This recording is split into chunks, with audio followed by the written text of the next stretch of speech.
अंकित कुमार सिन्हा बोल रहा हूँ। मैं एक कंसल्टेंट चेस्ट फिजिशियन हूँ और मैं Yashoda super speciality hospital Kaushambi और ग्रेटर नोएडा वेस्ट में प्रैक्टिस करता हूँ।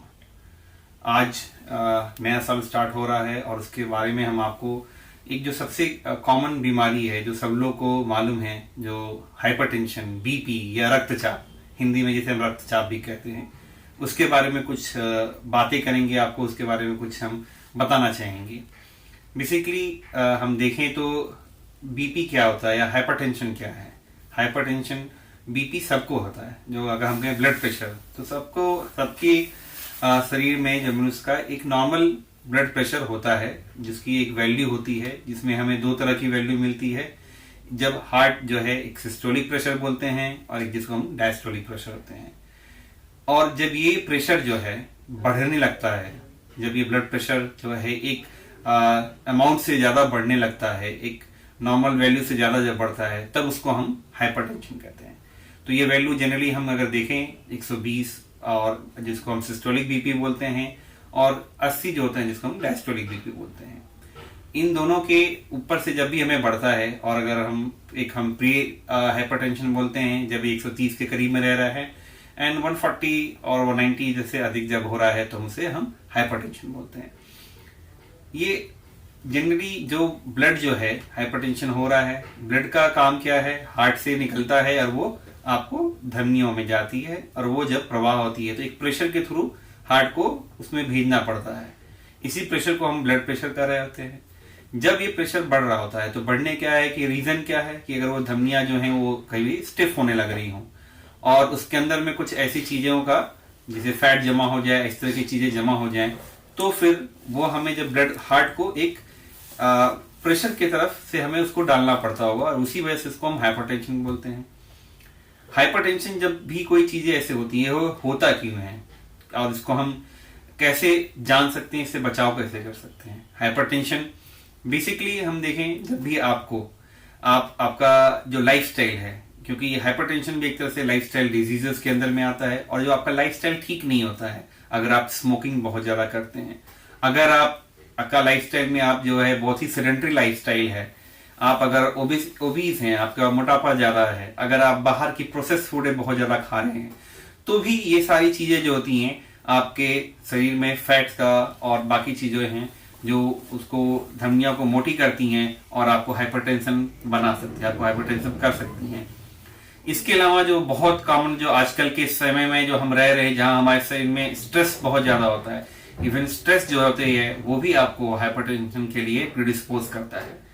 तो ये सब सारे रीजंस होते हैं जो हमें आपको हाइपरटेंशन की तरफ अग्रसर कराते हैं और हमें हाइपरटेंशन बनाते हैं।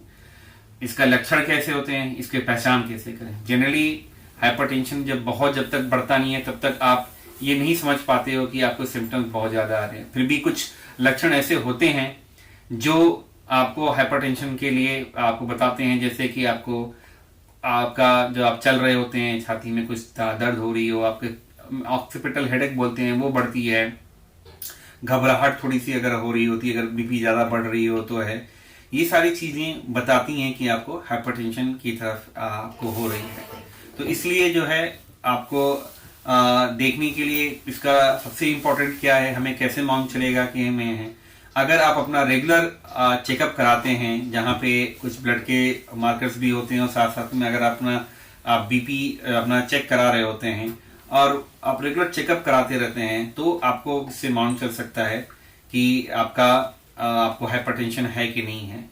और सबसे इम्पोर्टेंट क्या है, अगर आपको हाइपरटेंशन की अगर लग रही है, कोई भी इस तरह के सिम्टम्स आते हैं, या आपकी फैमिली हिस्ट्री रही है जहां आपके मदर, फादर और पेरेंट्स, ग्रैंड पेरेंट्स ऐसे कोई भी हाइपरटेंसिव रहे थे, जिनको बीपी की बीमारी रही थी, अगर उनकी फैमिली हिस्ट्री ऐसी रही है, तो आप डेफिनेटली अपने डॉक्टर से मिलें, उनको बताएं, और अगर कोई भी सिम्टम जैसा मैंने बताया वैसा रहता है तो उनको जरूर जितने जल्दी है उनसे उतनी जल्दी आप मिलें। बचाव के तरीके क्या हैं, डेफिनेटली जैसे मैं बताया कि जो आपको प्रिडिस्पोज करते हैं जो चीजें हैं, अगर आप स्मोकर हैं, डेफिनेटली स्मोकिंग से आपको हाइपरटेंशन होने के चांसेस ज्यादा है। बाहर की चीजों का कम सेवन करिए। जो आप अपने में बहुत ज्यादा सॉल्ट अगर लेते हैं तो सॉल्ट का प्रयोग कम से कम करिए। हाँ, ये भी करना जरूरी है कि आप सॉल्ट जो लेते हैं तो सॉल्ट का प्रयोग करना। आजकल जो है बहुत लोग जो है नॉर्मल सॉल्ट बंद करके हम अलग तरह के सॉल्ट जो होते हैं, सेंधा नमक और इस तरह की चीजें यूज कर रहे हैं। वो भी एक हमारे लिए फायदेमंद नहीं है, उसका भी कई साइड इफेक्ट्स, पर्टिकुलरली जो ओल्ड एज होते हैं उनमें सोडियम की कमी होने के चांसेस होते हैं। तो बेसिकली आप नॉर्मल सॉल्ट ही यूज करिए, बट उसका जो है प्रयोग, जो मात्रा है वो आप थोड़ा कम करके करिए। ये सारी स्ट्रेस का जो है, अगर आप स्ट्रेस डेफिनेटली नहीं लेना चाहिए। अपने लाइफस्टाइल में मॉडिफिकेशन करिए। बहुत देर रात तक जगना नहीं होता है। आप एक पर्टिकुलर अच्छी लाइफस्टाइल अगर आप जीते हैं, जहां आप एक्सरसाइजेस भी कर रहे हैं, आप अपने बाहर की चीजें कम से कम खा रहे हैं, तो इस तरफ से चीजों से आप अपने आप को हाइपरटेंसिव होने से बचा सकते हैं। और एक बार जब आपको हाइपरटेंशन अगर हो भी जाता है तो सबसे इंपॉर्टेंट चीज है कि दवाइयां जो भी स्टार्ट हो जाती हैं, दवाइयां कभी भी अपने आप से बंद ना करें। हमने कई बार देखा हुआ है कि कई पेशेंट्स अपनी दवाइयां अपने आप से बंद कर देते हैं, और कई बार हमें जो बहुत रिबाउंड हाइपरटेंशन होता है वो कहीं भी आपको बहुत ही घातक सिद्ध हो सकता है। तो दवाइयों का सेवन जब भी स्टार्ट करें, बिना डॉक्टर की सलाह के दवाइयों को कभी भी बंद ना करें। और इसमें जो है आपका सबसे इंपॉर्टेंट जो है कि अपनी लाइफस्टाइल और जो भी अधिवेशंस आपके हैं उसको जितना आप कम करेंगे उतनी अपने आप को आप बीपी और रक्तचाप होने से बचा सकते हैं। नमस्कार।